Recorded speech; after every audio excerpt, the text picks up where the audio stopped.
کی وفات ہوئی تو سید حضرت علی علیہ السلام نے جنازے میں بھی کسی صحابی کو شریک نہیں کیا. تو یہ غامدی صاحب بات اگر یہاں تک رہتی نا پھر ٹھیک تھا نا. دھمکی دینا، گھر جلانے کے لیے پہنچنا،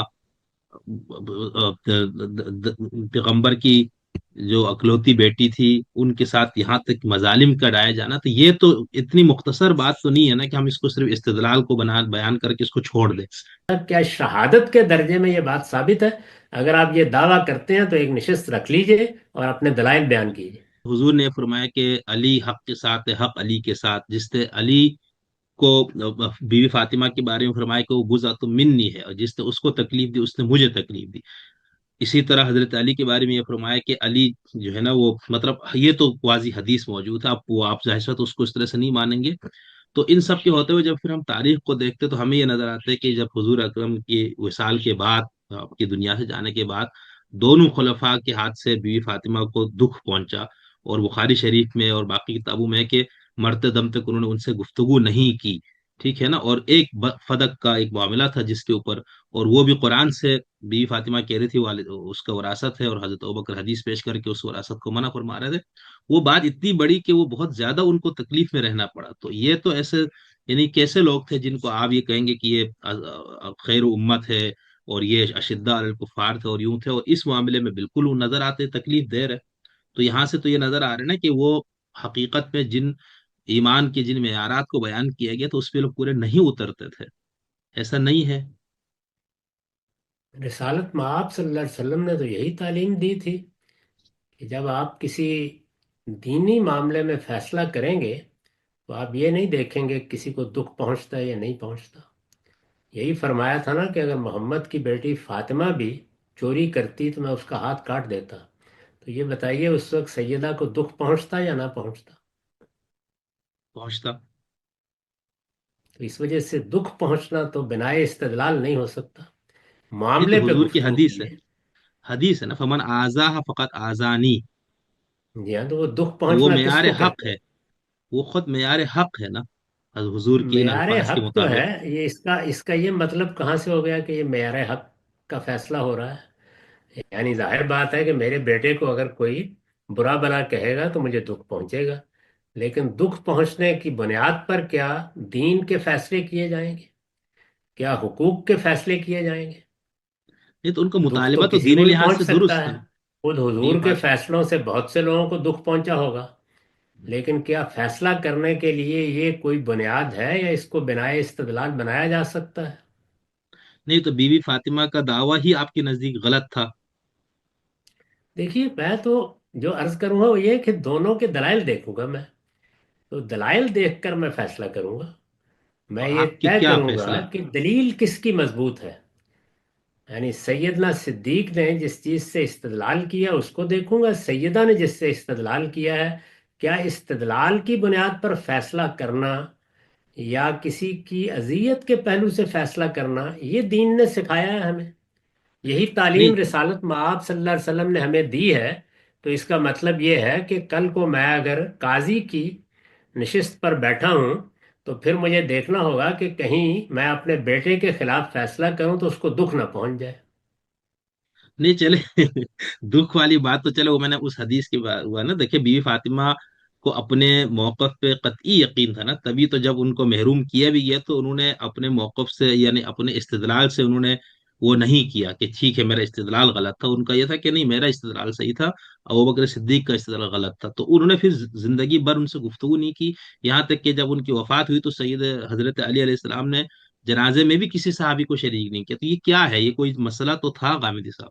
آپ اس کو ظاہر ہے، کس طرح میں دیکھتے ہیں؟ جب اپنے ایک حق کا مطالبہ لے کے اٹھوں گا تو مجھے تو یقین ہے نا کہ یہ میری بات ٹھیک ہے۔ میرے حق میں اگر فیصلہ نہیں ہوگا تو مجھے رنج بھی پہنچے گا۔ یہ ساری باتیں تو ہونی ہیں، لیکن سوال یہ ہے کہ جس نے فیصلہ کرنا ہے قاضی کو کیا کرنا ہے؟ یعنی وہ یہ دیکھے کہ میں جس کے خلاف فیصلہ دے رہا ہوں اس کو میرے فیصلے سے دکھ پہنچے گا، کیا اس بنیاد پر فیصلے کیے جا سکتے ہیں، اور کیا یہ دین کے مطابق ہوگا کہ اس طرح فیصلے کیے جائیں؟ نہیں. نہیں. تو اس وجہ سے فیصلے پر گفتگو کیجیے۔ یعنی یہ ٹھیک. جتنی روایتیں ہیں، یہ دیکھیے بات یہ ہے کہ قاضی کسی کو دکھ نہیں پہنچانا چاہتا، اس لیے یہ بات ہی صحیح نہیں ہے کہ رسالت مآب نے فرمایا تھا کہ جس نے دکھ پہنچایا، یعنی دکھ قاضی نہیں پہنچاتا، یا مسلمانوں کا امیر اگر عدل کی بنیاد پر فیصلہ کرتا ہے تو وہ دکھ نہیں پہنچانا چاہتا، وہ تو حق کو واضح کر رہا ہے جو اس کے نزدیک حق ہے۔ اس سے آپ اختلاف کر سکتے ہیں، اختلاف تو کسی فیصلے سے بھی کیا جا سکتا ہے۔